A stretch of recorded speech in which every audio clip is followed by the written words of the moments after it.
உங்கள் வசந்தசேகர். நேற்றைக்கு விஜய் அவர்களுடைய பொதுக்கூட்டம் சேலம் சீலநாயக்கன்பேட்டையில் வந்து மாம்பெரும் பொதுக்கூட்டங்க நடந்ததுங்க. 5000 பேர் தான் அனுமதி, அதுமாரி இது பண்ணியிருந்தாங்க. கூட்டம் வெளியிலலாம் நிறையா கூட்டம், ஏகப்பட்ட கூட்டங்கள். அவர் விஜய் பேசும்போது ஒரு பக்கம் அந்த இளைஞர்கள் பெண்கள்லாம் பார்த்திங்கன்னா அண்ணா அண்ணான்னு பாசமொழியை பொழிஞ்சிட்டாங்க. ஒரு பக்கம் அவங்க அண்ணா அண்ணான்னு கத்துறாங்க, எல்லாம் லேடிஸ்லாம். ஒரு பக்கம் வந்து இளைஞர்கள்லாம் என்ன பண்ணுங்க, டிவிகேன்னு கத்துறாங்க.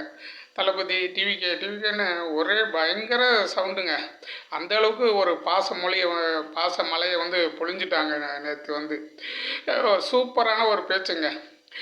இந்த பேச்சை வந்து எல்லாருமே வந்து விரும்புகிறாங்க. இந்த மாதிரி தான் இருக்கணும். நல்லா அழகாக இந்த வாட்டி நல்லா மெச்சூர்டாக பேசப்பட்ட ஒரு பேச்சு, மக்களால் வரவேற்கப்பட்ட ஒரு பேச்சுங்க. இதுமாரி தான் இருக்கணும். ஒரு அரசியலுக்கு வந்துட்டாக்க இந்த அளவுக்கு இருக்கணும். நன்றி, வணக்கம்.